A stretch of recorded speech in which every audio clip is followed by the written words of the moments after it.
Okay, dear students, good evening, how are you.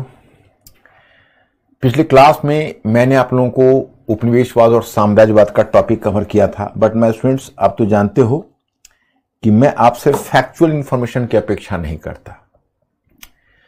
मैं आपसे सिर्फ ये इंफॉर्मेशन गैदर करने वाला प्राणी बनने की अपेक्षा नहीं करता, मैं आपसे थिंकिंग क्रिएचर बनने की अपेक्षा करता, तभी हम लोगों की मेहनत सार्थक होगी। अब आपको हमने एक तरीका बताया हुआ है कि प्रत्येक दिन पढ़ने के बाद कुछ समय सोचने पर देना है। लास्ट में 20 मिनट 25 मिनट जितना आप दे सकते हो, 20-25 मिनट्स आर इनफ। और कोशिश करो लिंक करने का। जैसे मैंने आपको कभी टॉपिक को अकेला नहीं पढ़ाया, part first, part second, part third. अभी पार्ट सेकेंड का, पार्ट थर्ड का में इंपीरियलिज्म और जो साम्राज्यवाद और उपनिवेशवाद वाले टॉपिक का पार्ट चल रहा है, साम्राज्यवाद, नया साम्राज्यवाद का, जो आज फिनिश भी हो जाएगा और आज मैं प्रथम विश्व युद्ध आरंभ भी कर दूंगा। जो लास्ट वन सब टॉपिक होगा, इस चौथा उपखंड होगा प्रथम विश्व युद्ध, ये तीसरे खंड का, उन सभी के बीच कनेक्टिविटी। आज मैं जब आपको वहां तक पहुंच जाऊंगा उपनिवेशवाद साम्राज्यवाद, तो एक डायग्राम बनाता हूं जो पार्ट 2 और पार्ट थर्ड तीनों को लोग लिंक कर रहा होगा। आप लोग मुझे बोलना ओके करना कि आप समझ पा रहे हो कि नहीं। पहले थोड़ा सा मुझे हिंट दो कि थोड़ी सी बौद्धिक जुगाली कर रहे हो कि नहीं, पढ़ने के साथ थोड़ी सी बौद्धिक जुगाली हो पा रही है कि नहीं, इसका हिंट प्लीज मुझे दो। अंकुर जरा पूछो मेरे स्टूडेंट से, प्लीज हिंट दीजिए, थोड़ी सी बौद्धिक जुगाली हो पा रही है या नहीं। yes.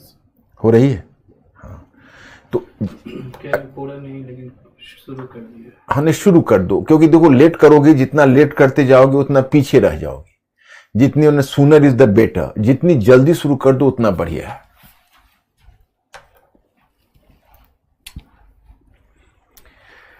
तो चलिए, यही टॉपिक मैं आपको कवर कर रहा था। मैं आता हूं उसी पॉइंट पर। पहले मैंने एक क्वेश्चन दिया था आप लोगों को, मिस्टर अंकुर, एक क्वेश्चन था। क्वेश्चन उसी में था क्या? हाँ, शुरू में मॉडल आंसर था, आपने बोला था प्रैक्टिस करने के लिए। ये दो क्वेश्चन। अच्छा, हाँ, 2 क्वेश्चन उसी में। क्वेश्चन आपने लिखा, जो मैंने क्वेश्चन दिया था वो क्वेश्चन आपने लिखा, बोलिए। हाँ, ये क्वेश्चन था। 19वीं सदी का नव साम्राज्यवाद राष्ट्रीय गौरव की भावना से प्रेरित था, न कि आर्थिक कारक से। इस कथन का समालोचनात्मक परीक्षण कीजिए। क्या आप 19वीं सदी के नव साम्राज्यवाद के लिए महज औद्योगिक क्रांति को उत्तरदायी मानते हैं? इसके पक्ष में उत्तर दीजिए। तो क्या विचार बनता है मेरा स्टूडेंट? अंकुर, ये बताइए कि इन्होंने प्रैक्टिस की है या नहीं। थोड़ा आइडिया दीजिए। आप लोगों ने ट्राई किया है क्वेश्चन? क्या मेरे हेल्प की भी आवश्यकता है? बोलिए। मैक्सिमम बोलने के ट्राई किए हैं, पर दे नहीं चाहिए। हेल्प, फिर भी हेल्प चाहिए। ओके, करता हूं आपको हेल्प।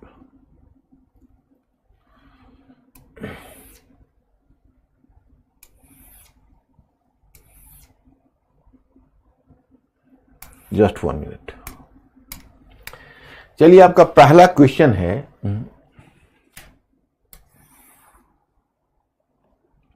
आपका पहला क्वेश्चन है,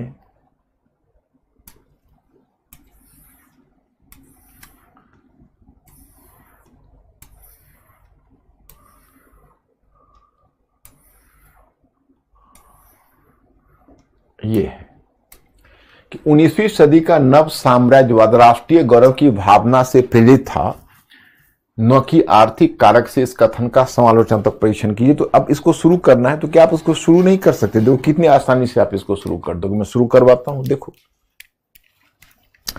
पहले ये पूछो इनसे, मेरे स्टूडेंट से, कि क्वेश्चन हाइपोथेटिकल क्वेश्चन है या आर्गुमेंटेटिव क्वेश्चन है? पहले ये बताइए। My students, be fast, he will inform me, ये हाइपोथेटिकल क्वेश्चन है या आर्गुमेंटेटिव क्वेश्चन है? Yes, good. अब इस क्वेश्चन को देखो। ये आपसे पूछ रहे हैं कि पहले, सबसे पहले होता है क्वेश्चन की बेसिक एसेंस को और समझ लिया तो हमारा सारा प्रॉब्लम सॉल्व हो जाता है। 19वीं सदी का नव साम्राज्यवाद राष्ट्रीय गौरव की भावना से प्रेरित था,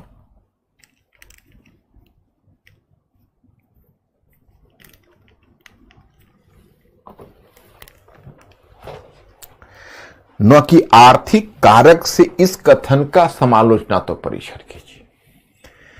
तो इसका मतलब यह हुआ कि हमें यह स्टैंड लेना है कि क्या यह राष्ट्रीय गौरव की भावना से प्रेरित था।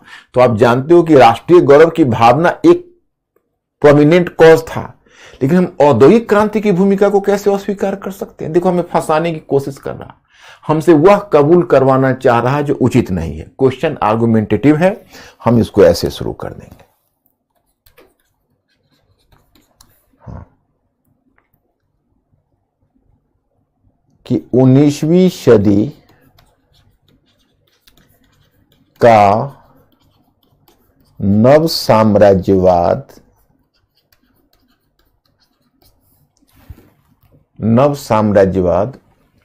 19वीं सदी का नव साम्राज्यवाद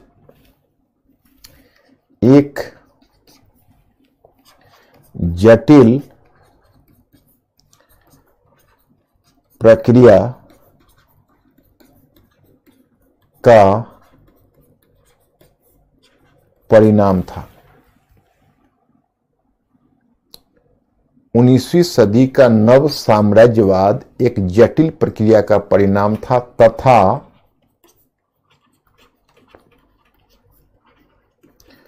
इसके लिए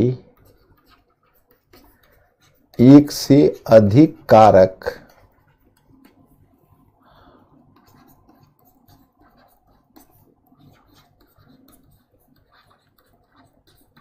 उत्तरदायी थे। ये हो गया introduction. Just you have started the introduction start हो गया आपका। ये हुआ। अब आपका थीसिस लाइन अगला देखिए। हाँ, कि नव साम्राज्यवाद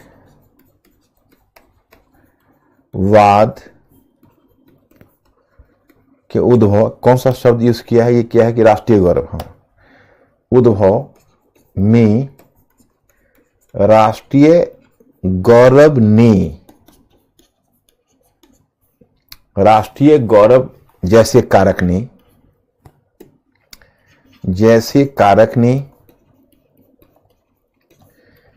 ने अहम भूमिका निभाई। अहम का मतलब महत्वपूर्ण भी लिख सकते हो, अहम भी हम लिखते हैं, महत्वपूर्ण भी लिखते हैं। तो हमारे पास अगर शब्दकोश और शब्द भंडार है तो उन लोगों को मैंने एक रास्ता बताया है कि मेरे भी शब्दों को पकड़ने का प्रयास करिए, और एक मैंने कॉपी बनाने के लिए कहा है। आलस मत करिएगा। जैसे आप स्टडी टेबल जहां पढ़ रहे हो वहां पर एक कॉपी रखिए, वहां पर लिखिए शब्दकोश और मुहावरे। जो भी अच्छे शब्द आपको लगे आप शब्द भंडार को बढ़ाइए, शब्दों के विकल्प को बढ़ाइए। इससे आपकी भाषा ज्यादा अच्छी होगी। और जहां आवश्यकता समझिए, विशेषकर निबंध में तो आपका रामबाण का काम करेगा। और आप जहां भी आपको मौका मिले आप मुहावरे इन आदि का प्रयोग करिए। तो ऐसे राष्ट्रीय कारक ने अहम भूमिका निभाई। फिर भी हम औद्योगिक, क्या दिया है, आर्थिक, हाँ, फिर भी हम आर्थिक कारक की भूमिका को कम करके नहीं देख सकते।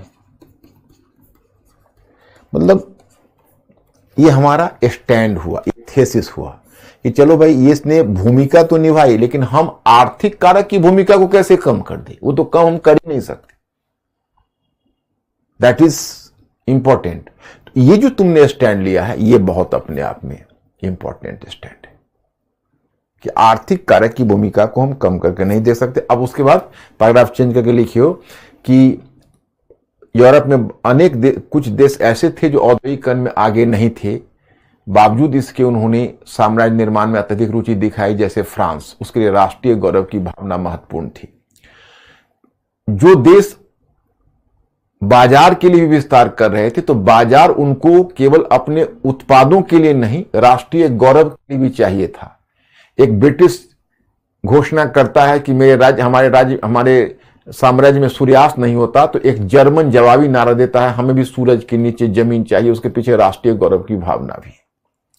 पैराग्राफ चेंज करके, बावजूद इसकी औद्योगिक क्रांति कि इसमें औद्योगिक क्रांति ने भी इसमें महत्वपूर्ण भूमिका निभाई थी, क्योंकि औद्योगिक क्रांति ने बाजार की जरूरत को पूरा किया और राष्ट्रीय गौरव ने उसमें उत्प्रेरणा की भूमिका निभाई। मतलब औद्योगिक क्रांति ने बाजार की आवश्यकता को पैदा किया और फिर उसके साथ राष्ट्रीय गौरव की भावना भी जुड़ गई।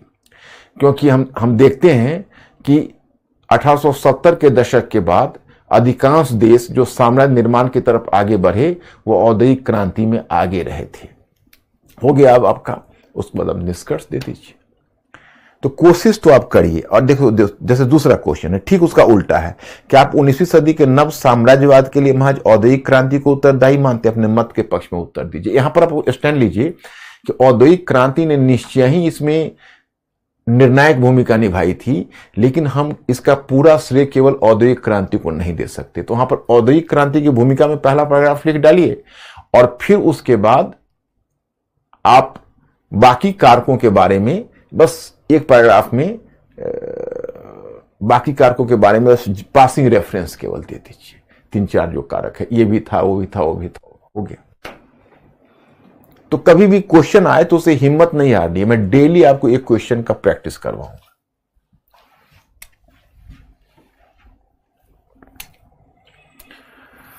अब ये सब तो हमने देख ही लिया था, यूरोपीय प्रतिस्पर्धा से अफ्रीका का विभाजन, अमेरिकी नव उपनिवेशवाद मैंने आपको कवर कर दिया था।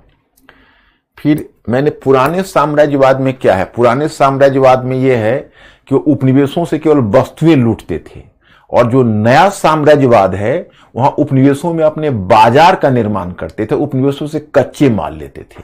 तो नया साम्राज्यवाद का दायरा ज्यादा बड़ा था, क्योंकि उपनिवेशों को विनिर्मित वस्तुओं के आयातक, अब टेम्परेचर को थोड़ा कम कर देना, उपनिवेशों के विनिर्मित वस्तुओं के, मिस्टर अंकुर बढ़ा देना, उपनिवेशों को विनिर्मित वस्तुओं के आयातक एवं कच्चे माल के निर्यातक के रूप में परिवर्तित कर दिया। एक ये फैक्टर हुआ। दूसरा, संबंधित उपनिवेश में उद्योगों का विनाश हुआ, जिसे विऔद्योगिकरण का नाम दिया जाता था। क्योंकि जहां भी अब 1870 के दशक के बाद जहां जहां आप अपने औद्योगिक उत्पादों को पहुंचाओगे वहां तो उनके उद्योग नष्ट होंगे। तो विऔद्योगिकरण या उद्योगों का विनाश तो उसका एक स्वाभाविक परिणाम था। और संबंधित उपनिवेश के बाजार का दोहन करने के लिए आधुनिक यातायात एवं संचार व्यवस्था के रूप में रेलवे और टेलीग्राफ का विकास किया गया, यह भी मैंने आपको बताया था। और उपनिवेशों में यूरोपीय शिक्षा पद्धति का प्रसार किया गया, ताकि एक ऐसा वर्ग पैदा हुआ जिसका आकर्षण मातृदेश जो उपनिवेश बनाता है कि औद्योगिक उत्पादों की ओर हो। इस प्रकार से औपनिवेशिक समाज विभाजित हो जाता है। इतना ही नहीं, उन्होंने अपनी शिक्षा, अपनी संस्कृति को भी फैलाने का प्रयास किया। क्यों? ये आप साम्राज्यवाद के युग में नहीं किया, ये नव साम्राज्यवाद के युग में किया। क्योंकि उनका मानना था कि जहां पर हमारी शिक्षा पहुंचेगी, जहां पर हमारी संस्कृति पहुंचेगी, वहां पर हमारी वस्तुओं की मांग बढ़ेगी। तो अपनी शिक्षा और संस्कृति को इसलिए फैला रहे थे ताकि उनकी वस्तुओं की मांग बढ़े। जैसे भारत में अंग्रेजी शिक्षा, आपको याद है। नव साम्राज्यवादियों ने 19वीं सदी भूमंडलीकरण को कैसे प्रभावित किया, तो मैं आपको बताया था कि देखो, भूमंडलीकरण प्रायः आप 1990 के दशक से लेकर वर्तमान काल में आप भूमंडलीकरण शब्द का प्रयोग करते हो। लेकिन मैं आपको बताऊं कि भूमंडलीकरण उससे पहले भी आया था। मेघनाथ देसाई एक अर्थशास्त्री है, वो कहते हैं कि हमारे इतिहास में कई बार भूमंडलीकरण और उन्होंने कहा कि ग्लोबलाइजेशन और डी ग्लोबलाइजेशन आया, मतलब भूमंडलीकरण आया भी और भूमंडलीकरण का पतन भी हुआ। जैसे उन्होंने कहा कि देखिए, जैसे 19वीं सदी है, तो 19वीं सदी में एक जो इंटीग्रेटेड पूरे वर्ल्ड का जो इंटीग्रेशन हुआ, वो इंटीग्रेशन भी भूमंडलीकरण था। वो 19वीं सेंचुरी का भूमंडलीकरण था। तो उसमें मैंने एक अवयव बताया कि एक क्षेत्र से दूसरे क्षेत्र में वस्तुओं का आदान प्रदान, क्योंकि एक क्षेत्र से दूसरे क्षेत्र में यह वह काल था जब विश्व के विभिन्न क्षेत्रों की परस्पर आर्थिक निर्भरता बढ़ गई थी। 18वीं सदी में यूरोप की जनसंख्या में व्यापक वृद्धि हुई और बड़ी मात्रा में खाद्यान्नों की जरूरत पड़ी। अतः इस काल में यूरोपीय साम्राज्यवादियों के द्वारा अमेरिका, ऑस्ट्रेलिया, अफ्रीका, एशिया में खाद्यान्नों के उत्पादन पर विशेष बल दिया गया।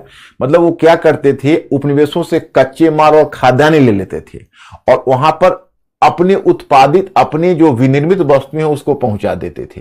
तो पूरे वर्ल्ड में वस्तुओं का आदान प्रदान जितना तेजी से गुड्स का आदान प्रदान हुआ, आज के इतना नहीं तो बहुत, आज तो फाइनेंस का आदान प्रदान ज्यादा है, तब गुड्स का आदान प्रदान ज्यादा था।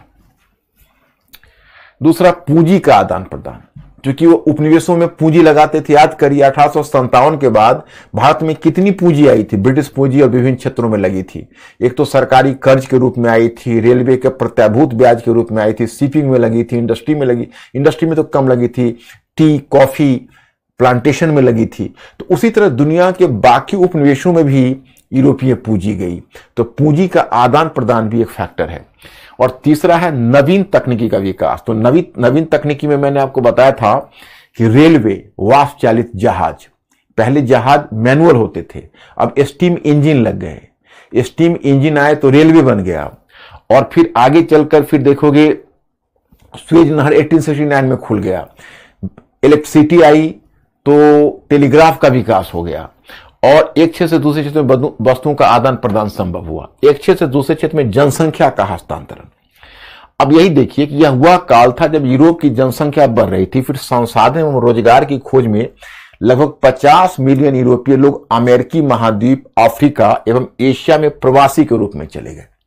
मतलब यह हुआ काल था जब यूरोप की जनसंख्या बढ़ रही थी और फिर संसाधन एवं रोजगार की खोज में लगभग 50 मिलियन यूरोपीय लोग अमेरिकी महाद्वीप, अफ्रीका एवं एशिया में प्रवासी के रूप में चले गए। इतना ही नहीं, उन्होंने अन्य महाद्वीपों के लोगों को भी विभिन्न महाद्वीपों में स्थानांतरित किया ताकि श्रमिकों की समस्या का समाधान हो सके। मैंने अन्य महाद्वीपों में भी भेजा।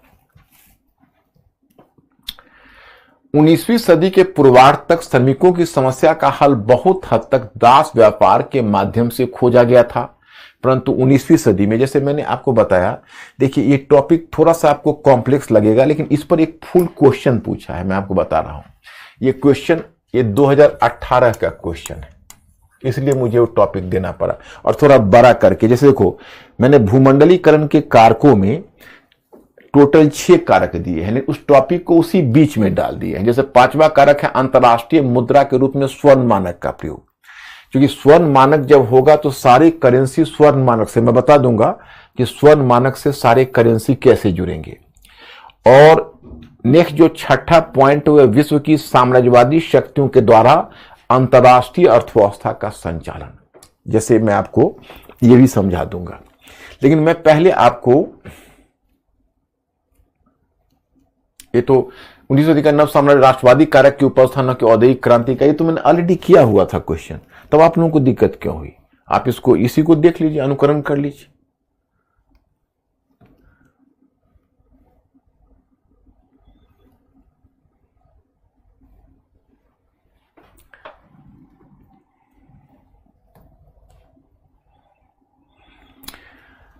जैसे देखिए क्या है, इसमें 2018 में आपसे क्वेश्चन पूछा था कि अंग्रेज किस कारण भारत से करारबद्ध श्रमिक अन्य उपनिवेशों में ले गए थे? क्या वे वहां पर अपनी सांस्कृतिक पहचान को परिरक्षित करने में सफल रहे? ये 2018 जीएस में पूछ चुका है, ये मैंने बनाया नहीं है, उन्होंने पूछा हुआ है। जैसे आपसे यह पूछा है कि किस कारण भारत से करारबद्ध श्रमिक अन्य उपनिवेशों में ले गए, क्या वे वहां पर अपनी सांस्कृतिक पहचान को परिरक्षित करने में सफल रहे? ये जो पीछे भी जो मैंने दिया था वही कंटेंट दिया जिसको क्वेश्चन बना के दिया। एक क्षेत्र से दूसरे क्षेत्र में जनसंख्या का हस्तांतरण है, वो तो उस काल में हो रहा है, तो जनसंख्या का हस्तांतरण कितने तरह से हो रहा है उसको देखिए। जैसे ये 19वीं सेंचुरी की बात बता रहा हूं, तो 19वीं सेंचुरी से पहले जो वर्ल्ड में जनसंख्या का हस्तांतरण हो रहा था वो ऐसे हो रहा था कि एक तरफ पश्चिमी देश के जो व्हाइट लोग थे वो अमेरिका में और लैटिन अमेरिका में जाके सेटल कर रहे थे, दूसरी तरफ वह अफ्रीका से दासों का व्यापार अमेरिकी महाद्वीप और कई बार तो यूरोप में भी ला रहे थे। तो इस कारण से क्या हो रहा था कि दासों, एक तरफ दास भी इधर से उधर हो रहे थे और दूसरी तरफ जो व्हाइट लोग हैं वो भी अन्य महाद्वीपों में सेटल कर रहे थे। फिर जब 19वीं सेंचुरी में तुम आते हो तो व्हाइट लोगों का तो चलो एक क्षेत्र से दूसरे क्षेत्र में सेटल करना जारी रहा, अमेरिका में कम हो गया, परंतु बाकी क्षेत्र में, अफ्रीका में, बाकी क्षेत्रों में वो जाने लगे। जैसे केन्या वगैरह में अच्छी खासी ब्रिटिश जनसंख्या थी, अल्जीरिया में फ्रेंच जनसंख्या थी, वहां भी अच्छी खासी आ गई। जहां जहां उनके इकोनॉमिक इंटरेस्ट पूरे हो रहे थे, जहां जहां उनको एक बहुत जगह तो लैंड ग्रैब कर लिया। जैसे केनिया में तुम देखोगे इस लैंड पर बहुत सारे कब्जा कर लिया। इंडिया तो सेटल कॉलोनी नहीं थी, इंडिया तो नॉन सेटल कॉलोनी थी। सेटल कॉलोनी का मतलब जहां व्हाइट जनसंख्या बस जाए। इंडिया में अधिकारी वर्ग के लोग थे, लेकिन जनसंख्या यहां सेटल नहीं की थी। तो बहुत जगहों पर तो सेटल्ड कॉलोनी उन्होंने बनाई थी, ऑस्ट्रेलिया में जैसे किया था। तो ऑस्ट्रेलिया तो खैर पहले ही किया था। तो मैं आपको यह बताना चाहता कि बेसिकली इस काल में जो जनसंख्या का ट्रांसफर हुआ है, उसमें एक बहुत बड़ा मुद्दा जनसंख्या का ट्रांसफर का रहा है। वो हुआ क्योंकि देखो पहले तो स्लेवरी सिस्टम था, दास व्यवस्था। समझना, मेंटली अलर्ट रहना। थोड़ा यहां पर जटिल है, मैं मानता हूं थोड़ा जटिल हो गया है। मैं कोशिश कर रहा हूं सरल बनाने की, और फिर मैं आपसे ओके करवाऊंगा। तो देखिए एक्चुअली हुआ क्या है कि पहले वो दासों का व्यापार खुल्लम खुल्ला करते थे, लेकिन 19वीं सदी तक आकर धीरे धीरे उदारवादी विचारधारा फैलने लगी। फ्रांस की क्रांति वगैरह से निकली स्वतंत्रता की भावना, स्वतंत्रता, समानता, बंधुत्व। रूसों की विचारधारा आ गई। उधर व्यक्ति और नागरिक अधिकारों की उद्घोषणा फ्रांस में हुई। यूरोप में भी हर जगह दास व्यवस्था समाप्त हो गया। दास व्यवस्था समाप्त हुआ। यूरोप में भी कह सकते हो, इसमें सामंतवाद समाप्त हुआ। तो अब उनको यह सोचकर लज्जा आने लगी कि एक तरफ हम इतनी बड़ी बड़ी बातें करते हैं, दुनिया को सभ्य बनाने की बात करता है, स्वतंत्रता, समानता और बंधुत्व का नारा देते हैं, और दूसरी तरफ हम दास को रखे हुए हैं। ये विरोधाभास कैसे चलेगा? तो उन्होंने क्या किया कि 1833 में स्लेवरी सिस्टम को समाप्त कर दिया। 1833 से स्लेवरी सिस्टम समाप्त हो गया। अब स्लेवरी सिस्टम समाप्त हुआ, लेकिन उनकी नीयत तो ठीक नहीं हुई। शोषक मूलक उनका चरित्र तो बना रहा। तो उन्होंने एक नया तरीका गढ़ लिया। वो नया तरीका क्या था? उसको कहते थे इंडेंचर्ड लेबर। इंडेंचर्ड लेबर कहते थे अनुबंधित श्रमिक को। मतलब आप दास नहीं है, लेकिन आप अनुबंधित श्रमिक के रूप में कहीं भेजे जा सकते हैं। कहीं आप अनुबंधित श्रमिक के रूप में भेजे जा सकते हैं। दास आप नहीं है, अनुबंधित श्रमिक आप हैं। उसको गिरमिटिया भी कहा गया। तो यहां तक क्या भारत में देखो, या बहुत सारे ऐसे और भी तृतीय विश्व के देश थे। तृतीय विश्व तो उसमें शब्द नहीं आता, सॉरी, बहुत सारे और भी उपनिवेश थे जहां लोगों में बहुत गरीबी थी, रोजगार का साधन नहीं था। जो औपनिवेशिक शक्ति है उसके द्वारा चतुर्दिक शोषण हो रहा था। तो उनको कहीं ना कहीं आउटलेट चाहिए था। आखिर वो अपने जीविकोपार्जन के लिए क्या करते, कहां जाते? लाइवलीहुड तो चाहिए। इन्होंने क्या किया कि वैसे कॉलोनीज को टैप करना शुरू कर, मतलब वैसे कॉलोनी से लोगों को, मैंने ह्यूमन रिसोर्सेज का दोहन शुरू किया। मतलब गरीबी थी, भूखमरी थी, तो व्यक्ति से 10-15 वर्ष का करार कर लेते थे, अनुबंध, कि भाई आपको इतना मिलेगा, आपको वहां जाना है। उसको उठाकर या तो कैरिबियाई क्षेत्र में गन्ने की खेती में लगा देते थे, मॉरिशस में, कुछ कैरिबियाई क्षेत्र में, और कहीं यूरोप में भी माइनिंग साइट पर लगा देते थे, साउथ अफ्रीका में, या खनन क्षेत्र में लगा देते थे। अब 15 वर्षों तक वो वहां रहते थे, और 15 वर्षों का अनुबंध पूरा हो जाता था। तो सवाल यह है कि 15 वर्ष के बाद तो बेचारे जाए कहां? क्योंकि यहां उनके तो माता पिता गुजर चुके होते थे, उनका घर बार टूट चुका होता था, अब कोई तो प्रॉपर्टी होती नहीं थी। तो लौट के आते तो किस लिए आते और क्या करते? तो वहीं पर वह क्या करते थे? अवैध तरीके से सेटल कर जाते थे। तो दुनिया में आप देखिए, मॉरिशस में इतनी बड़ी जनसंख्या गई। आपको यहां पर मैटर में मिला होगा कि कई देश ऐसे हैं जहां अच्छी खासी भारतीयों की जनसंख्या है।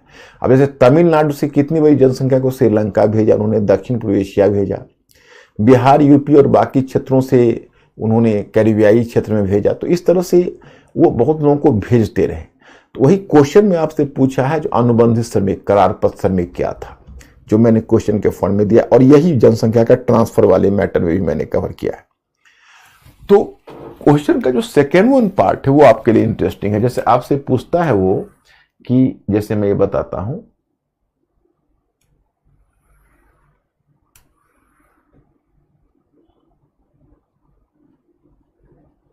जैसे ये क्वेश्चन है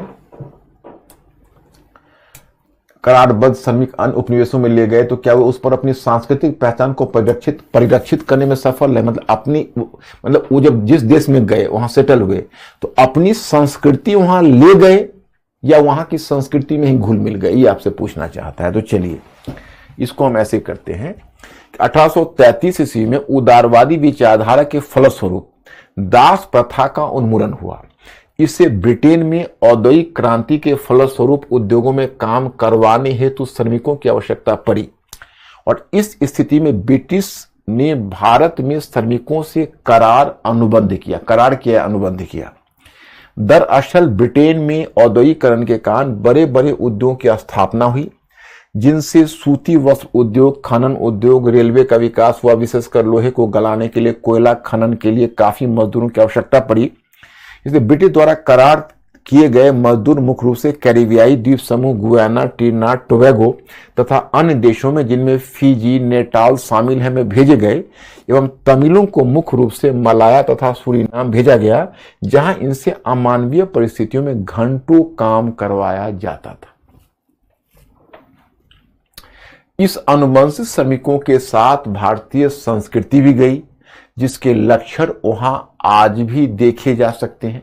मतलब इस अनुबंधित श्रमिकों के साथ भारतीय संस्कृति भी गई, जिसके लक्षण वहां आज भी देखे जा सकते हैं।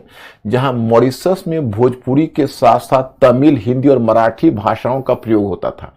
मतलब वो संस्कृति भी ले गए, मसाले की खुशबू भी ले गए, रामायण और महाभारत भी ले गए। मतलब ऐसा नहीं, मस्जिदें बनाई, मंदिरें बनाई। जहां मॉरिशस में भोजपुरी के साथ साथ तमिल, हिंदी और मराठी भाषा, अपनी भाषा भी ले गए, का प्रयोग होता था, वहीं गुयाना भी कैरिबियाई क्षेत्र है, में लोग रामायण के साथ मसालों की खुशबू भी ले गए। और इन देशों में होली, दुर्गा पूजा, मुहर्रम आदि त्योहार भी धूमधाम से मनाए जाते थे। हालांकि साहित्य नोबेल पुरस्कार विजेता वीएस नायपाल, यही 2018 में इन्हीं का डेथ हुआ था, त्रिनिदाद के थे और भारतीय मूल के थे। तो इनको नोबेल प्राइज मिला हुआ था, बहुत हाई प्रोफाइल व्यक्ति थे। तो जब इनका डेथ हुआ, मतलब ये गिरमिटिया का मतलब अनुबंधित श्रमिक के परिवार से थे, उनके पूर्वज वहां गए थे और बाद में इतने बड़े इंटेलेक्चुअल हुए कि इनको नोबेल प्राइज मिला लिटरेचर का, वीएस नायपाल। अब पैसेज टू इंडिया उनका एक बुक आती है, बहुत फेमस बुक है। तो आपके एनसीईआरटी जो क्लास 10th की है उसमें भी ये बात का वर्णन किया गया है। तो क्योंकि 2018 में इनका डेथ हुआ, ये बड़े हाई प्रोफाइल थे, तो इसीलिए क्वेश्चन पूछा यूपीएससी ने 2018 में। हालांकि इन देशों में होली, दुर्गा पूजा, मुहर्रम आदि त्योहार भी धूमधाम से मनाए जाते हैं। हालांकि साहित्य नोबेल पुरस्कार विजेता वीएस नायपाल, जो अनुबंधित श्रमिकों के वंशज हैं, क्रिकेटर शिव नारायण चंद्रपाल भारतीय मूल के ही हैं। इन्हें संबंधित क्षेत्र में सांस्कृतिक पहचान पर बल दिए जाने के कारण कई स्थलों पर भेदभाव का शिकार होना पड़ा। अतः कहा जा सकता है कि जो भारतीय श्रमिक अनुबंधित रूप में गए, वे अपने साथ बंधन के रूप में भारतीय संस्कृति भी ले गए, जिसका वे आज तक भली भांति संरक्षण करते आ रहे हैं।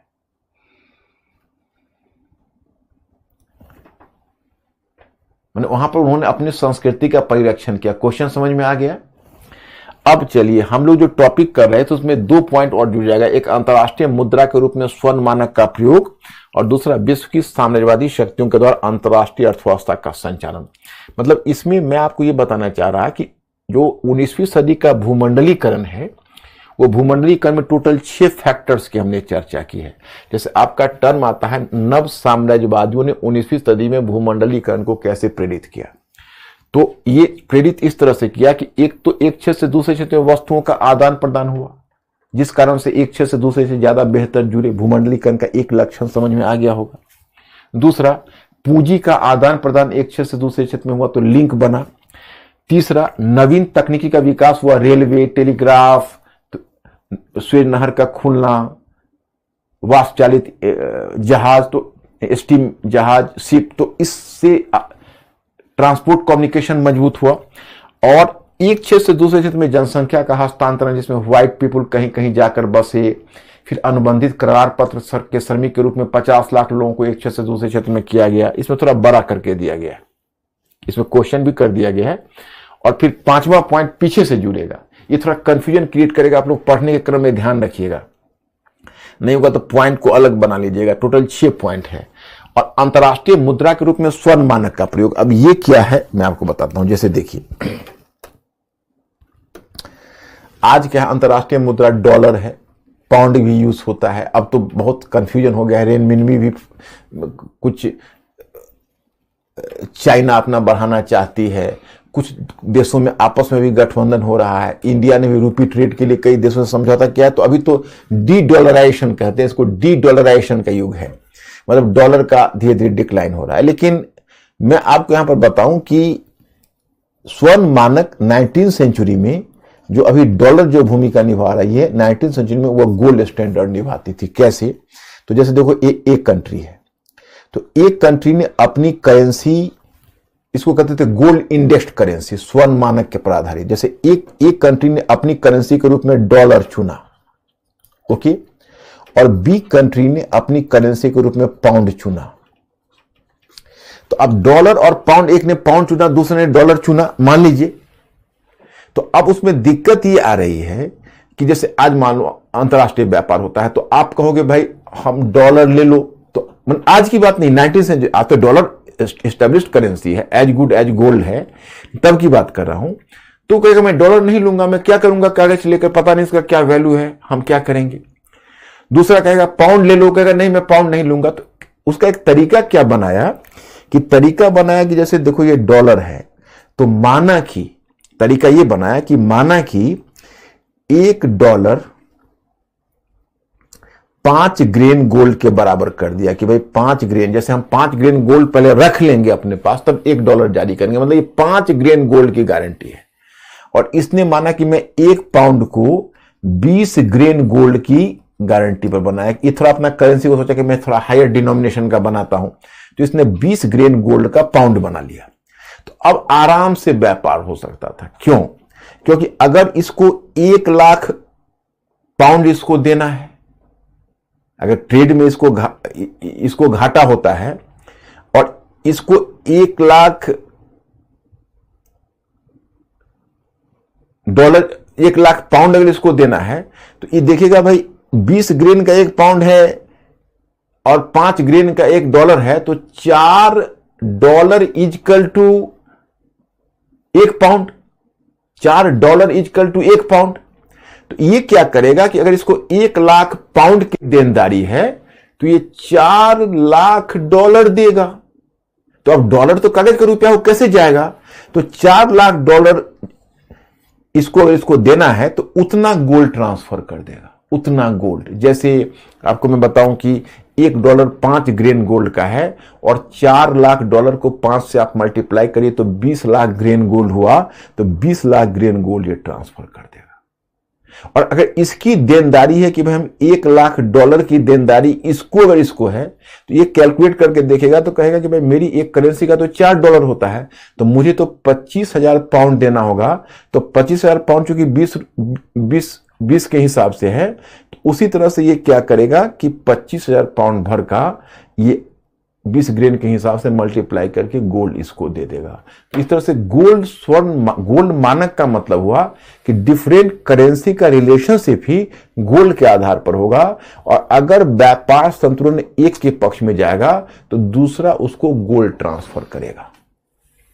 तो आप अगर ओके करोगे तो मैं आगे बढ़ूंगा। मिस्टर अंकुर पूछो कि अब तक जो मैंने समझाया है उसमें कोई प्रॉब्लम, या मेरे स्टूडेंट समझ गए? ये थोड़ा सा जटिल है, लेकिन आप लोगों के लिए मुश्किल नहीं है। आप लोग समझदार लोग हो, और मैं भी यहां ईमानदार कोशिश कर रहा हूं कि आप समझ जाइए।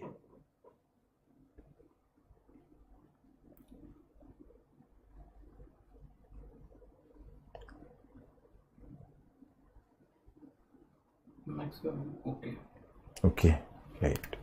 ग्रीन क्वेश्चन क्या है? ग्रीन क्या ग्रीन मतलब समझा नहीं? और ग्रेन क्या है? Grain 20 grain. अच्छा, ग्रीन एक माप है, गोल्ड का माप है। हम भी उस माप को नहीं जानते क्या मात्रा है, ग्रेन बोलते हैं। एक छोटी सी गोल्ड का माप है, उसको ग्रेन बोलते हैं।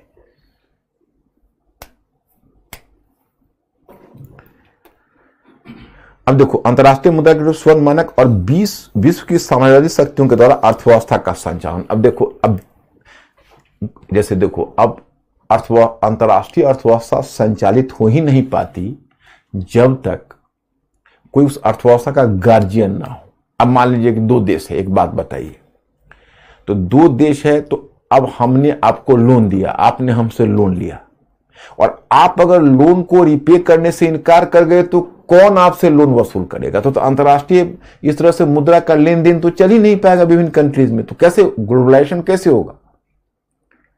तो उस समय आज ये भूमिका वर्ल्ड बैंक निभाता है। वर्ल्ड बैंक का क्या काम है? अगर एक कंट्री दूसरे कंट्री से लोन लेता है तो भाई एक कंट्री दूसरे कंट्री को लोन कैसे देगा? और फॉरफिट कर देगा तो उसका गारंटर बनता है वर्ल्ड बैंक। तो वर्ल्ड बैंक की गारंटी पर एक कंट्री दूसरे कंट्री को ट्रांसफर करता है। तब गारंटर कौन था? तो तब गारंटर थे दुनिया की 5-6 शक्तियां, जैसे ब्रिटेन, जर्मनी, इटली, फ्रांस, तो ये सब, रूस, ये सब दुनिया के 5-6 पावर थे जो औपनिवेशिक शक्ति थे, जो अंतर्राष्ट्रीय लोन की गारंटी देते थे। तो जैसे एक बार तुर्की के बारे में कहा गया है, ऑटोमन जिसको तुर्की, तो तुर्की ने एक बार लोन देने से मना कर दिया, तो एक तरह से इन सारे पावर्स ने तुर्की को बांध के उसे जबरन लोन वसूल किया। तो मतलब ये काम करते थे। जब सेकेंड वर्ल्ड वॉर के बाद बताऊंगा, जब दुनिया स्वतंत्र होने लगेगा, दुनिया के उपनिवेश जब स्वतंत्र होने लगेंगे और जब दुनिया में प्रजातांत्रिकरण आएगा, तो इन सारे शक्तियों की दादागिरी तो समाप्त हो जाएगी। तब इनको डर होने लगेगा कि भैया पूंजीवादी व्यवस्था का संचालन कौन करेगा, कैसे संचालन होगा। तब वही ब्रिटेन वुड में IMF बनाएंगे, वर्ल्ड बैंक बनाएंगे और गैट बनाएंगे। उसी गैट का अभी आगे का विकसित रूप है WTO। तो ये पहले यही काम 5-6 अंतर्राष्ट्रीय शक्तियां करती थी और वही काम अभी वर्ल्ड बैंक कर रहा है। तो ये 6 फैक्टर है जो समय के ग्लोबलाइजेशन को ला रहा है। अब एक दूसरा मुद्दा आपको समझा देता हूं। कोई बच्चे भूमंडलीकरण पूछे। भूमंडलीकरण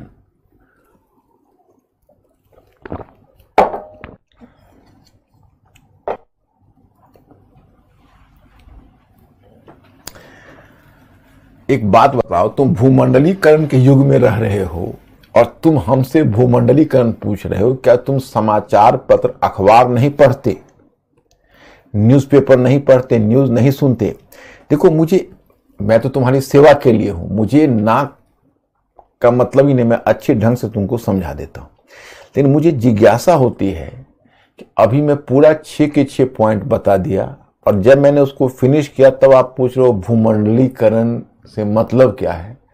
तो अभी तक आप समझे कैसे? कहीं ऐसा तो नहीं है कि आप समझने का ब्लफ कर रहे हो और मुझे भी असलियत नहीं बता रहे हो। अपने गुरु से नहीं छिपाया जाता, मुंह से छिपाया मत करो।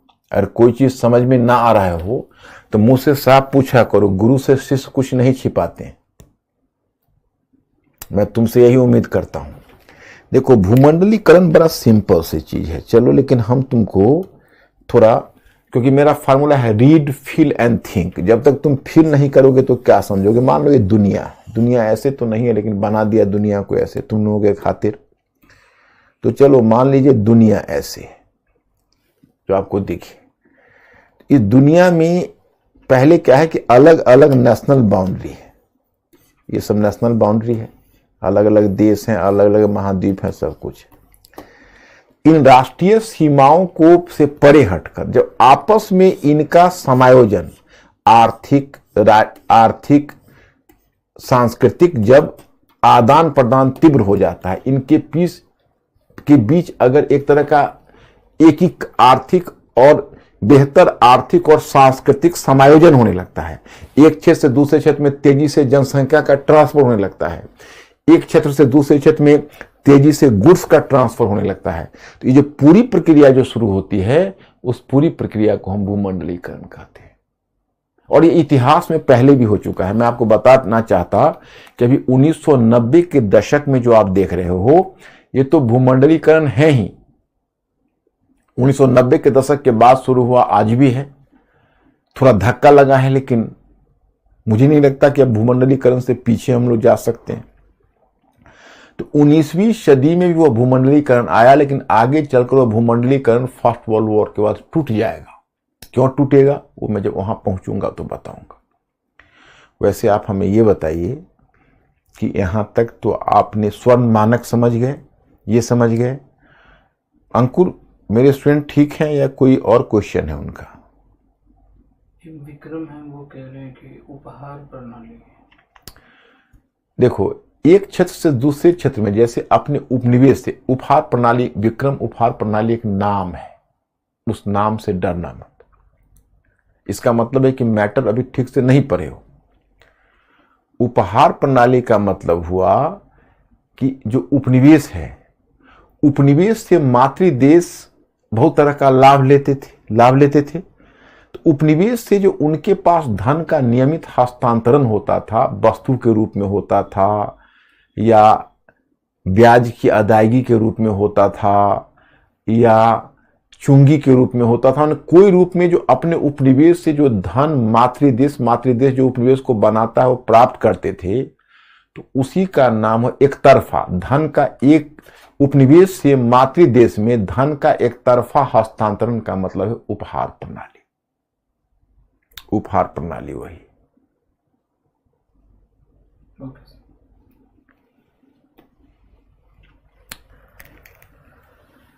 अब देखो, ये तो 19वीं सदी का नव साम्राज्यवाद में आप लोगों को पढ़ा ही चुका हूं, लेकिन आप लोगों ने इसको देखा है कि नहीं?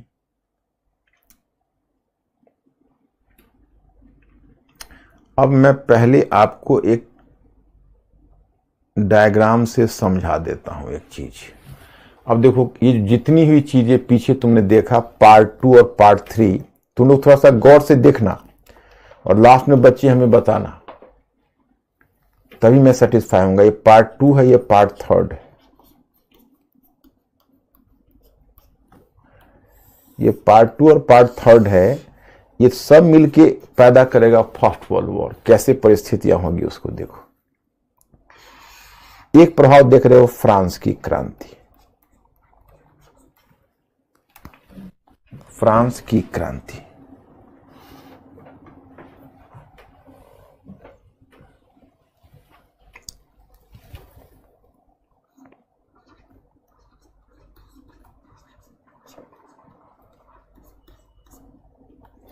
फ्रांस की क्रांति का एक प्रभाव क्या हुआ ये देखिए।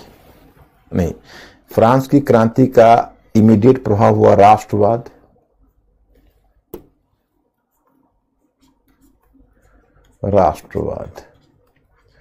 तो राष्ट्रवाद ने यूरोप में, तुम लोग मेंटली अलर्ट रहना, हमें ओके करके बताना, इसको बताते, इस पर करते हैं आप लोग, ओके करके हमें बताना। फ्रांस की क्रांति, राष्ट्रवाद का दो प्रभाव तुम यूरोप में देख रहे हो। एक प्रभाव क्या है? तो एक प्रभाव है जर्मनी और इटली का एकीकरण,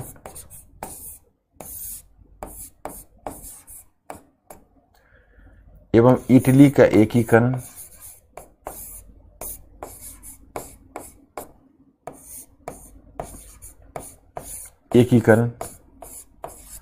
और दूसरा प्रभाव है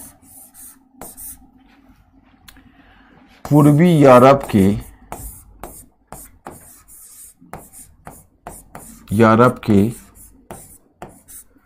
विभिन्न अल्पसंख्यक समूहों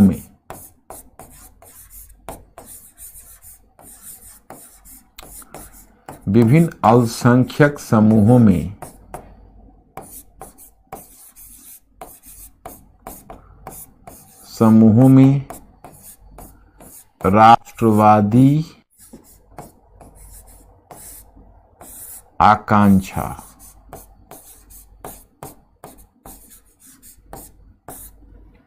मतलब पूर्वी यूरोप के विभिन्न अल्पसंख्यक समूहों में राष्ट्रवादी आकांक्षा।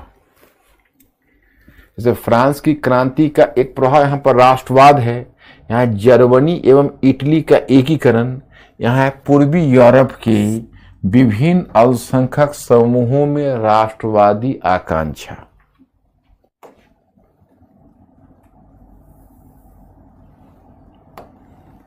ओके,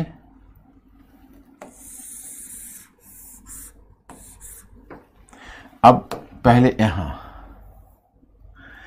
अब इसका प्रभाव क्या होगा ये देखो। इसका प्रभाव होगा एक यूरोप में शक्ति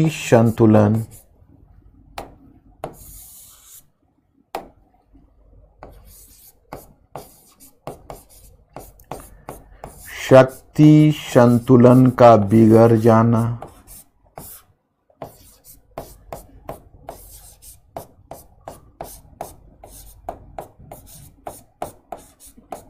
यूरोप में शक्ति संतुलन का बिगड़ जाना एक प्रभाव होगा। दूसरा प्रभाव होगा अति राष्ट्रवाद,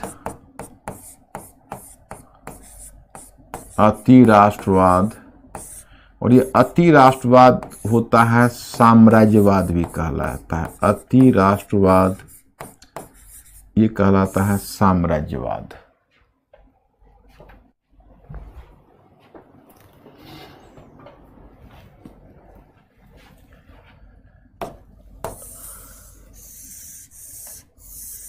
ओहो, थोड़ा इसको और आगे करके, हाँ, पूर्वी यूरोप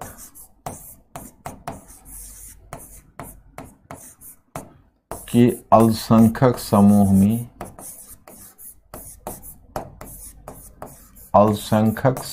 में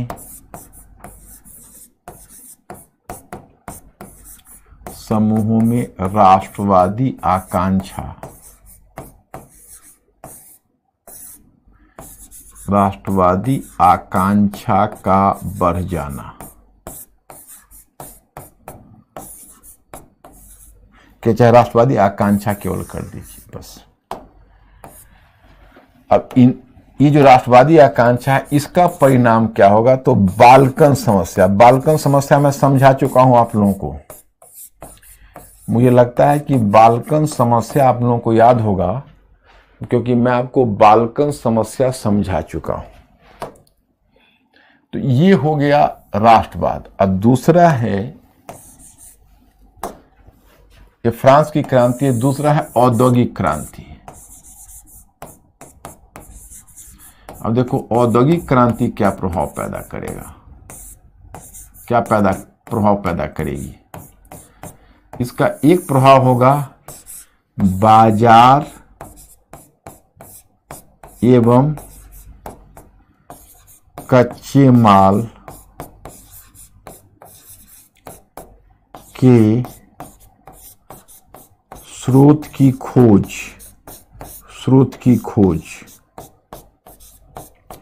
बाजार एवं कच्चे माल के स्रोत की खोज। तो ये क्या बनेगा, इसको देखिए। ये बनेगा बाजार एवं कच्चे माल के स्रोत की जो खोज है, यह बनेगा, पैदा करेगा साम्राज्यवाद। ये साम्राज्यवाद पैदा करेगा। और दूसरा होगा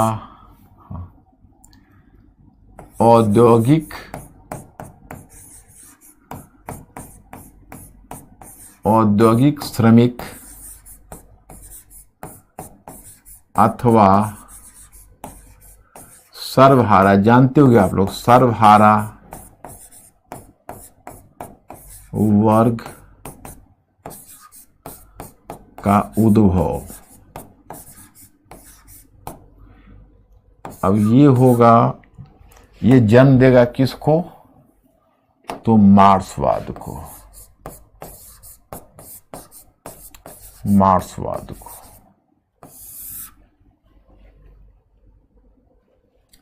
सर्वहारा वर्ग का उद्भव, यह है मार्क्सवाद को। और ये होगा मध्य वर्ग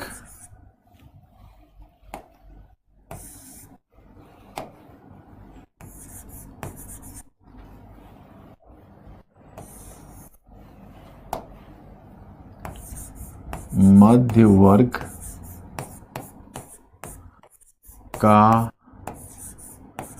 मजबूत होना।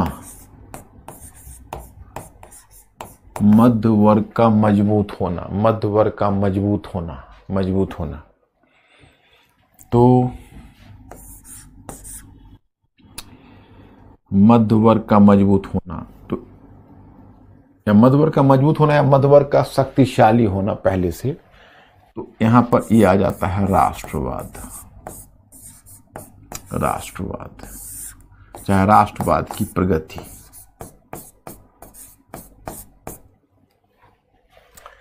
अब देखिए थोड़ा सा आप मेंटली अलर्ट होइए, ये सब कुछ पीछे आप कर चुके हैं। ये कोई मैंने डायग्राम दिया, ये डायग्राम को देखकर डरने की चीज नहीं है, आप पीछे सब कुछ कर चुके हो। केवल मैं एक ही काम कर रहा हूं कि आप लोगों को इंटीग्रेट यहां करवा रहा हूं। अब देखो, कोई मान लो स्टूडेंट कोई फ्रेशर है या फिर ऐसा फील करता है कि अभी ये थोड़ा सा हमें जटिल लगता है, तो जटिल लगता है तो उसको थोड़ा सा ट्राई हमारे साथ कर लो। क्योंकि देखो हमारा मानना है क्या है कि हमारा जो स्टूडेंट है, जब हम भारत के सबसे बड़े एग्जाम के लिए अपने आप को प्रिपेयर कर रहे हैं, मैं आपको मतलब क्या कर सकते हो, जैसे मन की बात मैं आपको बता रहा हूं, जैसे मोदी जी मन की बात कहते हैं, जब हम इंडिया के सबसे टॉप एग्जाम के लिए जब तैयार कर रहे हैं अपने स्टूडेंट्स को, जब हमारे स्टूडेंट जब इंडिया के टॉप एग्जाम के लिए तैयार हो रहे हैं, तो उसकी आपके नॉलेज को उस लेवल पर लाना हमारा काम है। अब हुआ क्या है कि विश्वविद्यालय शिक्षा है, स्कूली शिक्षा तो वो ऐसी नहीं मिली, लेकिन यूपीएससी का स्टैंडर्ड बहुत ऊंचा है, तो या तो यही है कि हम फिर हिम्मत हार जाएं, या फिर वही है कि धीरे धीरे हम अपनी सोच को बढ़ाएं। क्योंकि ये मुद्दा केवल हिस्ट्री का नहीं है, आपकी जो ये सोच बढ़ेगी इसका फायदा आपको इकोनॉमी में मिलेगा, इसका फायदा आपको पॉलिटी में मिलेगा, इसका फायदा आपको बाकी अंतर्राष्ट्रीय संबंधों में मिलेगा। मतलब एक आपकी सोच ही बहुत स्मार्ट हो जाएगी। तो थोड़ा सा आप ट्राई करें, मैं पहले आपको समझा देता हूं, फिर आपसे पूछूंगा, मैं हिम्मत नहीं हारूंगा, और आप भी मुझे ओके करके बताना है कि हाँ या ना। जैसे देखिए, मैं जब आपको पार्ट 2 में फ्रांस की क्रांति पढ़ाया था, आइए मेंटली अलर्ट होइए। तो फ्रांस की क्रांति ने राष्ट्रवाद को जन्म दिया, ये तो मैंने आपको बताया था, ये तो आप जानते ही हो कि फ्रांस की क्रांति से निकली, जिसको वियना कांग्रेस ने भी दबाना चाहा था। और तमाम कोशिश के बावजूद भी राष्ट्रवाद की परिणति किस में हुई, इटली और जर्मनी के एकीकरण में हुई। तो और दूसरा एक तरफ इटली और एकीकरण में, इटली चूंकि मैंने आपको पढ़ाया है कि इसने एकीकरण आंदोलन को भी जन्म दिया और विभाजन के आंदोलन को भी जन्म दिया, तो इसने एकीकरण भी एक तरफ करवाया, दूसरी तरफ विभाजन को भी प्रोत्साहन दिया। दोनों तरह का प्रभाव आप लोग कर चुके हो इसको, बल्कि क्वेश्चन भी इस पर कर चुके हो। तो इटली और जर्मनी के विभाजित क्षेत्र को जोड़ा, तो दूसरी तरफ पुराने साम्राज्यों में जैसे ऑटोमन साम्राज्य है, हैब्सबर्ग साम्राज्य है, तो वहां के अल्पसंख्यक समूह की आकांक्षा को जगाकर रूसी साम्राज्य, वहां पर उसने एक तरह से विघटनकारी तत्वों को प्रोत्साहन दिया। तो खासकर जो ऑटोमन साम्राज्य के जो अल्पसंख्यक समूह जो ईसाई थे और पूर्वी यूरोप में रहते थे, उनकी आकांक्षा जगी, तो उसने बाल्कन संकट का रूप ले लिया। बाल्कन संकट, बाल्कन समस्या, या इसको बाल्कन संकट कर देते हैं। आप लोगों ने इसको किया हुआ है कि बाल्कन संकट क्या है पूर्वी यूरोप में। और उधर क्या हुआ कि जब जर्मनी और इटली का एकीकरण हुआ, तो फिर यूरोप में दूसरी समस्या आ गई। आपको मैं बता चुका हूं कि जर्मनी के एकीकरण ने यूरोप में शक्ति संतुलन की समस्या को जन्म दिया, ये तो आप लोग जानते हो, याद करो। और दूसरा एक नई चीज बता रहा हूं कि जब जर्मनी के एकीकरण हुआ, तो एक बात आप जानते हो, खरबूजे को देख कहीं खरबूजा रंग पकड़ता है। तो जब जर्मनी एक एकीकृत जर्मनी ने जन्म लिया, तो उससे बाकी लोगों में राष्ट्रवाद की, बाकी देशों में राष्ट्रवाद की आकांक्षा जग गई। अरे राष्ट्र। तो मैंने आपको बताया था कि देखिए होता क्या है कि जैसे आपने कोई मूवी देखी होगी कि मूवी के बिगिनिंग में जो नायक होता है वो मूवी के अंत में जाके खलनायक हो जाता है। हालांकि ऐसी मूवी हमने नहीं देखी, हो सकता है आपने भी नहीं देखी हो, कल्पना करिए। तो जो राष्ट्रवाद पहले मुक्तिदाता बनकर आया था, वो राष्ट्रवाद में अहंकार आ गया कि हम दुनिया पर शासन करेंगे, हमारा राष्ट्र महान। उससे अति राष्ट्रवाद है। इसलिए देखो, हमारा राष्ट्र महान, ये राष्ट्र भी महान, वो राष्ट्र भी महान, ये सोचना तो बेहतर है, लेकिन हमारा राष्ट्र महान, तो इसके अंदर एक छिपा हुआ भाव होता है कि बाकी राष्ट्र हमसे इंफीरियर है और उन पर हावी होना हमारा जन्मसिद्ध अधिकार है। तो कहीं ना कहीं आप में एक अहंकार ला देता है, राष्ट्रीय अहंकार। तो वही राष्ट्रीय अहंकार पश्चिमी देशों में आने लगा। वो बड़े बड़े साम्राज्य बनाने लगे कि भाई हमारे साम्राज्य में सूर्यास्त नहीं होता। तो एक राष्ट्रीय गौरव की भावना तो मैंने बताया ही है ना आपको, साम्राज्यवाद का फैक्टर के रूप में। वही अति राष्ट्रवाद है, वो साम्राज्यवाद का रूप लिया। तो ये फ्रांस की क्रांति से इतनी चीजें निकली। उसके बाद इधर पूर्वी यूरोप में अल्पसंख्यक समूह राष्ट्रवादी आकांक्षा ने बाल्कन संकट को जन्म दिया। तो ये और ये तीनों फर्स्ट वर्ल्ड वॉर की तरफ जाएगा। ओके, अब औद्योगिक क्रांति में आओ।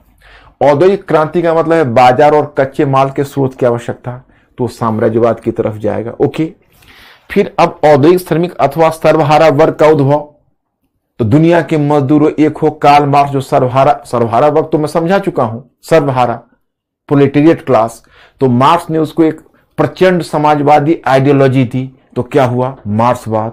मतलब दुनिया में क्रांति लाना है, पूंजीवाद के तख्ता को पलटना है। आपको याद होगा कि मध्य वर्ग का उद्भव हुआ था व्यावसायिक क्रांति से, क्योंकि व्यावसायिक क्रांति ने मध्य वर्ग की आर्थिक क्षमता को मजबूत किया। लेकिन जब एक बार मध्य वर्ग का उद्भव हुआ तो फिर औद्योगिक क्रांति,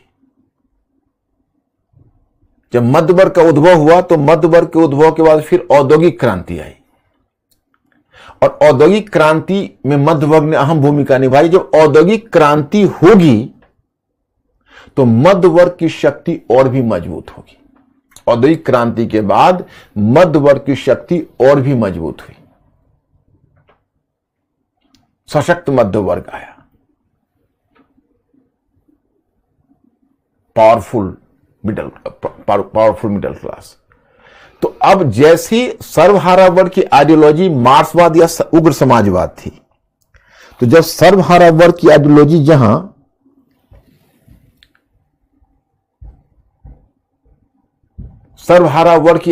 जहां समाजवाद, उग्र समाजवाद या मार्क्सवाद थी, वहीं मध्य वर्ग की प्रिय विचारधारा राष्ट्रवाद थी। तो मध्य वर्ग का मजबूत होने का मतलब है राष्ट्रवाद की प्रगति। तो यहां भी राष्ट्रवाद है, यहां भी राष्ट्रवाद है, सभी एक ही थैली के चट्टे पट्टे। अब देखिए, अब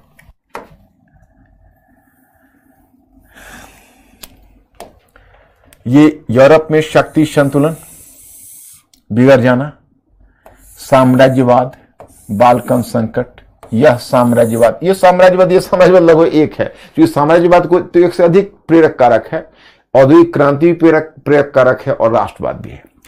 इधर क्या हुआ कि जैसे मार्क्सवाद है, तो मार्क्सवाद दुनिया के मजदूरों एक हो कहने लगे, तो मध्य वर्ग ने मार्क्सवाद का रास्ता रोकने के लिए, जो मैं आपको सामाजिक साम्राज्यवाद समझाया, याद करिए, तो मध्य वर्ग ने मार्क्सवाद का रास्ता रोकने के लिए मध्य वर्ग ने उग्र आक्रामक नीति परिवर्तन पर बल दिया, उग्र आक्रामक नीति पर, उग्र आक्रामक राष्ट्रवाद पर, कि राष्ट्रवाद ही मार्क्सवाद को रोकेगा। जैसे वो कहेंगे दुनिया के मजदूरों एक हो, तो मध्य वर्ग कहेगा नहीं मजदूर, तुम पहले ब्रिटिश हो, देखो ब्रिटिश झंडा, सुनो ब्रिटिश का राष्ट्रीय गान। उसी तरह कहेंगे नहीं मजदूर, तुम फ्रेंच हो। तो वो चाहेंगे कि हम जो मार्क्सवाद का इंटरनेशनलिज्म है, अंतरराष्ट्रवाद है, उसको हम राष्ट्रवाद से काउंटर करें। तो इसका रास्ता इसके माध्यम से या फिर साम्राज्यवाद के माध्यम से रोकने की कोशिश करेंगे, क्योंकि मार्क्सवाद का रास्ता रोक सकता है कैसे, तो साम्राज्यवाद के माध्यम से कैसे, तो आंतरिक संघर्ष को बाह्य मोर्चे पर मोड़ दो, सामाजिक साम्राज्यवाद, और दूसरा राष्ट्रवाद के माध्यम से उसके अंतरराष्ट्रवाद को काउंटर करेंगे। तो इसी क्रम में मार्क्सवाद का रास्ता रोकने के लिए उन्होंने साम्राज्यवाद और राष्ट्रवाद के तत्व पर बहुत ज्यादा बल दिया। इधर यूरोप का शक्ति संतुलन बिगड़ ही चुका था, बाल्कन संकट हो ही चुका था, ये सारे फैक्टर हो गए प्रथम विश्व युद्ध। ये सारे फैक्टर प्रथम विश्व युद्ध में घटित हो गए। जो पार्ट 2 और पार्ट 3 जो पीछे से आप पढ़ते आ रहे हैं, वो फर्स्ट वर्ल्ड वॉर में घटित होगा।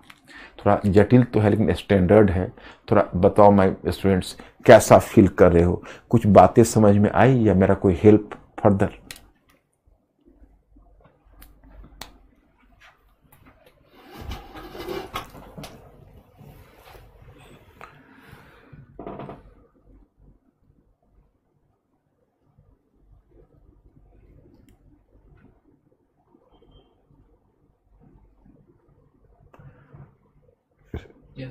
समझ में आ गया? वाह my students, I am so happy. लेकिन देखो, गुरु से कुछ छिपाना मत, हमसे बिल्कुल खुले रहना। मैं मान के नहीं चलता हूं ऑनलाइन, में मान के चलता हूं, विजुअलाइज करता हूं, तुम लोग बैठे हुए सुन रहे हो और समझ रहे हो। मतलब हम ऑनलाइन होने के बावजूद भी चाहते हैं कि हमारी तुमसे कनेक्टिविटी बनी रहे। इसलिए मैंने अंकुर को संजय की तरह बैठा रखा है कि कम से कम मुझे तुम्हारे बारे में सूचना देता रहे और तुम्हारे रिस्पॉन्स को बताता रहे, तुम्हारे क्वेश्चंस भी हमारे तक पहुंचाता रहे। तो कोई नहीं, मतलब इस तरह से हम लोग एक दूसरे से कम्युनिकेटेड रहें, कांटेक्ट में रहें। तो चलिए ये बात हो गई। और अब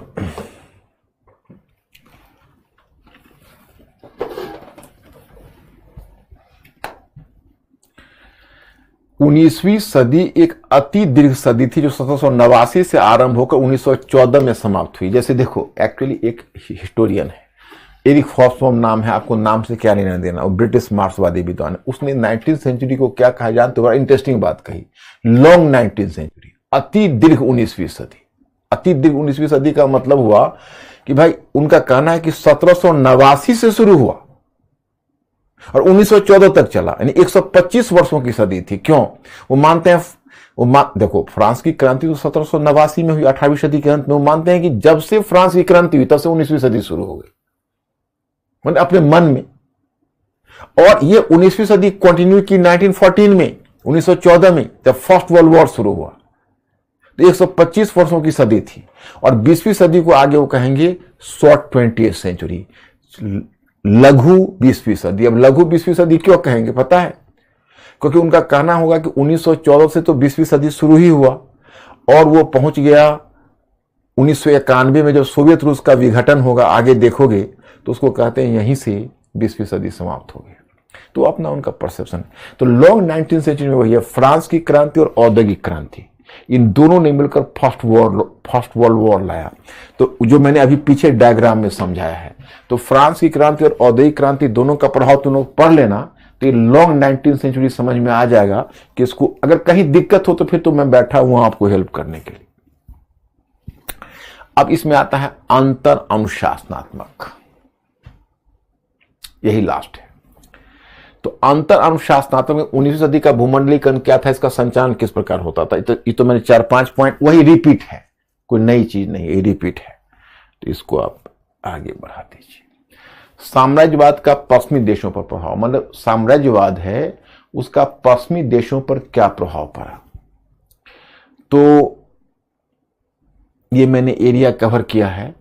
तो इसमें ये बहुत क्लियर है, पश्चिमी देशों को तो फायदा होगा उससे। अब क्या क्या होगा देखो, साम्राज्यवाद से पश्चिमी देशों को अत्यधिक लाभ मिला। प्रथम, साम्राज्यवादी शोषण से संग्रहित फंड का उपयोग औद्योगिकरण के निवेश के लिए हुआ। जैसे उपनिवेश से जो धन लूट कर लाए, उसी से तो औद्योगिकरण संभव बनाया। कितना टेम्परेचर है उनको? दूसरे, 1860 के पश्चात जब दूसरे औद्योगिकरण का दौर आया तो उन्हें उपनिवेशों से कई तरह के फायदे हुए। इस काल में पूंजीगत कहते हैं, मैं आपको समझा चुका हूं पूंजीगत उद्योग, कि जिन उद्योगों के उत्पाद उपभोक्ता संबंधी उद्योग के कच्चे माल बनते हैं उसको पूंजीगत उद्योग कहते हैं। तो दूसरे 1860 के पश्चात जब दूसरे औद्योगिकरण का दौर आया तो उन्हें उपनिवेशों से कई तरह के फायदे हुए। इस काल में पूंजीगत उद्योगों में कच्चे माल के रूप में खनन उत्पाद, माने जो माइनिंग मटेरियल है, प्राप्त हुए। फिर उपनिवेशों ने मातृ देश के तैयार माल के लिए बाजार प्रदान किया। उदाहरण के लिए भारतीय रेलवे के निर्माण के बिना ब्रिटिश रेल एवं इस्पात उद्योग को इतना अधिक प्रोत्साहन नहीं मिल पाता। इसके अतिरिक्त औपनिवेशिक शक्तियों ने पूंजी निवेश के लिए भी उपनिवेशों का उपयोग किया, पूंजी निवेश के लिए उपनिवेशों का उपयोग किया। तीसरे, पश्चिमी देशों में बढ़ते हुए शहरीकरण के कारण बड़ी मात्रा में कृषि उत्पादों की जरूरत पड़ी। अतः पश्चिमी साम्राज्यवाद ने उपनिवेशों की कृषि अर्थव्यवस्था का भी दोहन किया,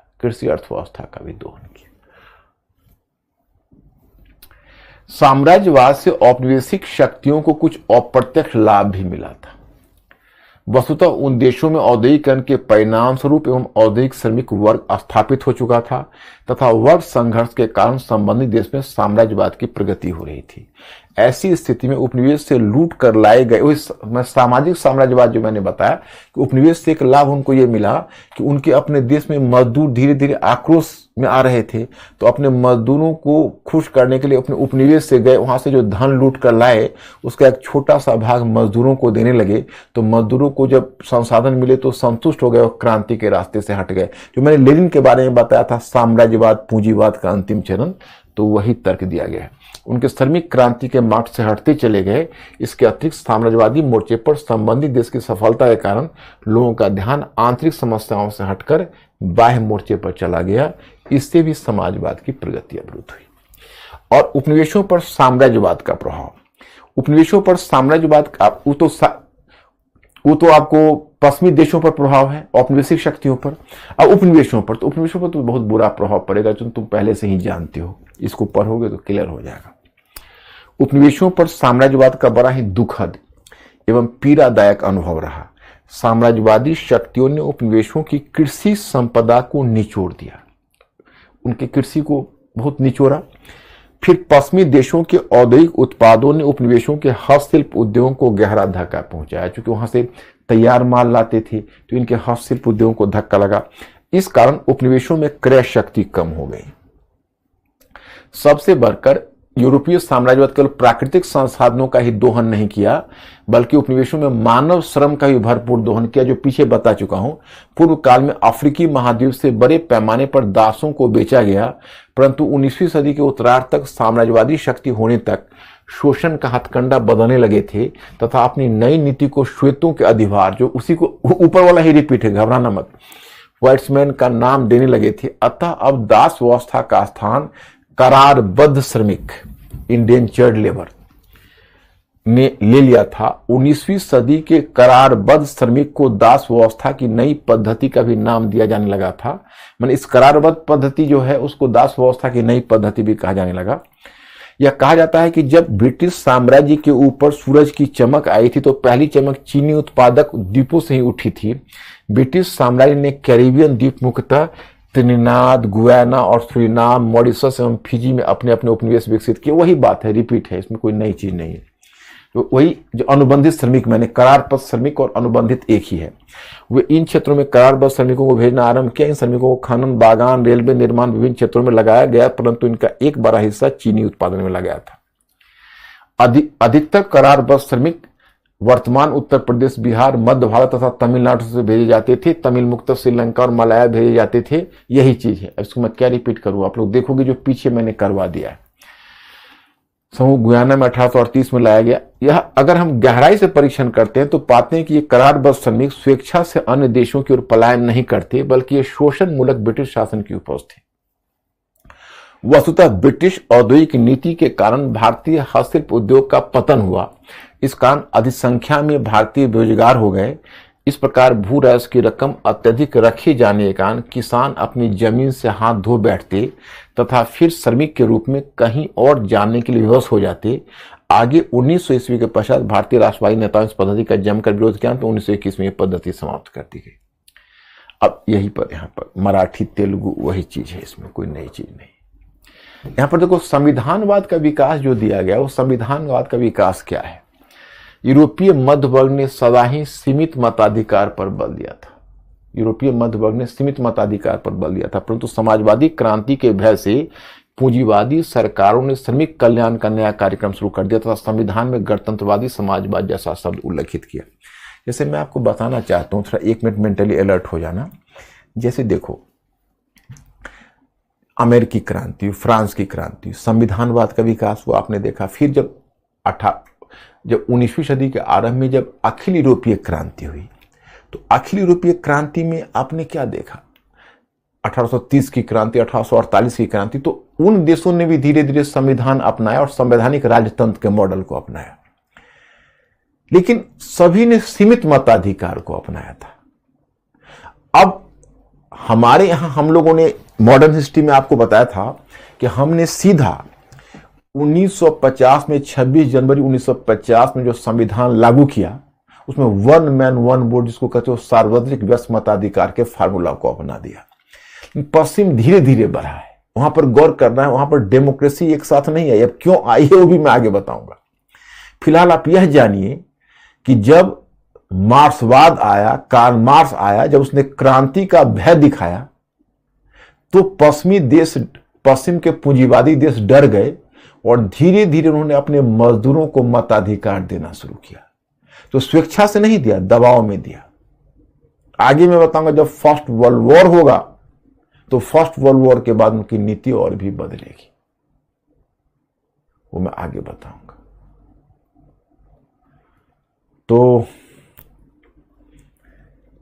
मताधिकार का विस्तार होगा और अधिकांश जो पश्चिमी देश हैं वो समाजवादी गणतंत्र का मॉडल या वो शब्दावली का अपनाएंगे। तो 19वीं सदी में कहीं ना कहीं मार्क्सवाद के भय से यूरोप में संविधानवाद का विकास होगा। ये जो है ना अनुबंधित श्रमिक वो कई जगहों पर हो गया है, 2-3, तो उसमें क्या है वही चीज है, तो उसको आप पढ़ लेना, उसको देख के आप घबराना मत। वो मैंने अंतरशास्त्रों को भी डाल दिया है, पीछे भी कर दिया था, तो थोड़ा वो रिपीट हो गया है, तो आप घबराना मत। तो ये जो एरिया है वो समाप्त हो गया आपका। अब तो फर्स्ट वर्ल्ड वॉर का टॉपिक आता है। तो मिस्टर अंकुर पूछिए मेरे स्टूडेंट से कि कुछ पूछना है उनको।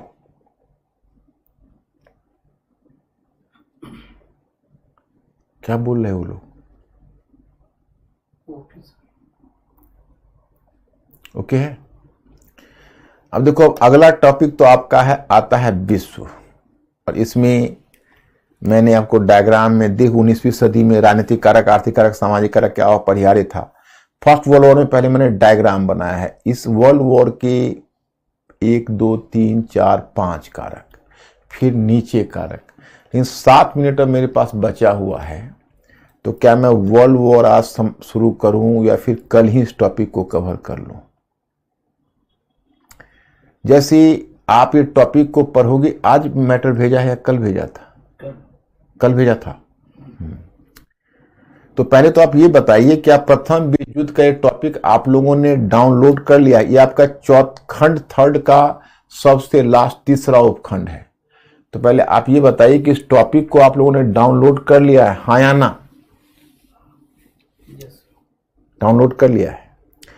अब देखिए, वो जो मैंने डायग्राम बनाया है कि फर्स्ट वर्ल्ड वॉर की जड़ तो पीछे ही है। ये डायग्राम है 1 2 3 4 5 कारक मैंने फर्स्ट वर्ल्ड वॉर के निर्धारित किए हैं, और यहां पर 2 मुद्दे हमने डिस्कस किए हैं। क्या यह अपरिहार्य था अथवा क्या इसको टाला जा सकता था, और दूसरा क्या इसके लिए जर्मनी ही उत्तरदायी था। ये दोनों को डील करने के बाद प्रभाव में हमने राजनीतिक, आर्थिक, सामाजिक और सांस्कृतिक के 4 प्रभावों की चर्चा की है।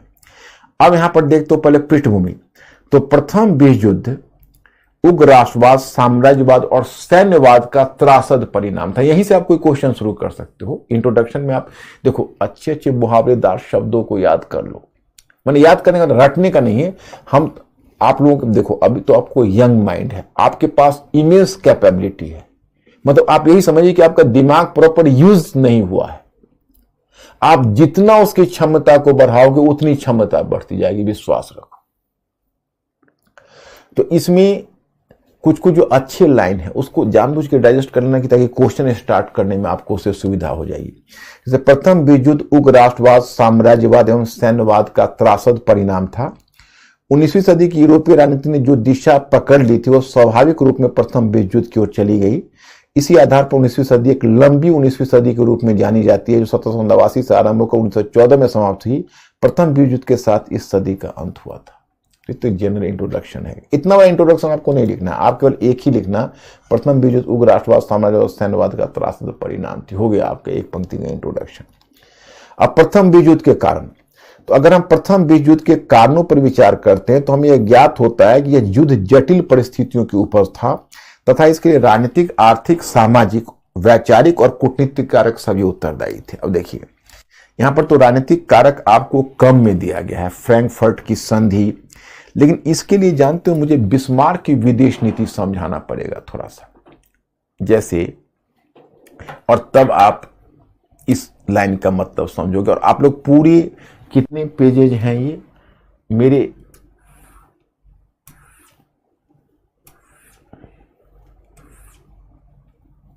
इतना ही बड़ा है। आप लोग कल इस पूरे को कंप्लीट करके आओगे, और कल ही मैं आपका फर्स्ट वर्ल्ड वॉर का टॉपिक लेता हूं, क्योंकि अब तो टाइम वैसे भी समाप्त हो चुका है और बिस्मार्क की फॉरेन पॉलिसी थोड़ा जटिल है। लेकिन घबराओ मत, आप लोग जितने ब्रिलियंट हो, मैं आपको बड़ी आसानी से बिस्मार्क की विदेश नीति समझा दूंगा। तो आज अगर आप लोगों की अनुमति हो तो आज यही रुक जाता हूं, क्योंकि फिर अब टाइम उतना है नहीं जो मैं उसका बिस्मार्क की विदेश नीति आरंभ करूं। क्या mister Ankur? So my students, आज मैं यही रुकता हूं और कल मैं आप लोगों से मिलता हूं। तो thank you very much, I will see you tomorrow, good night. हाँ, होमवर्क, एक मिनट रुक जाना, तुमको एक होमवर्क देना है हमें।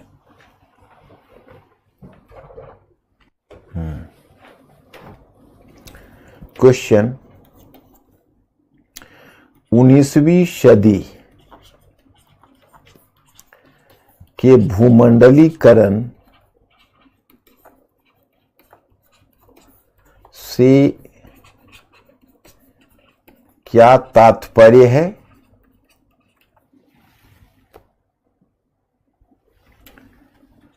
किन कारकों ने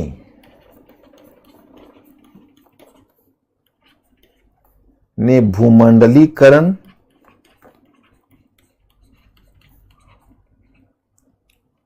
की प्रक्रिया को प्रोत्साहन दिया?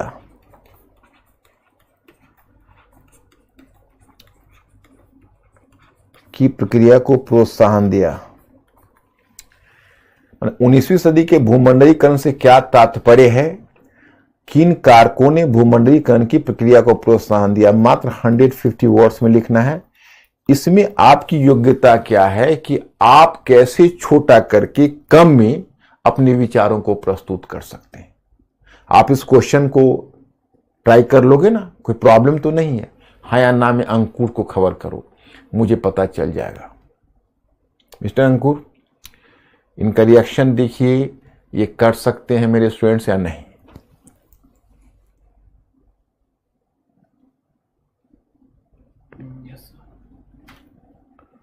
हो जाएगा? ओके मैं स्टूडेंट्स, तो कल मैं आता हूं।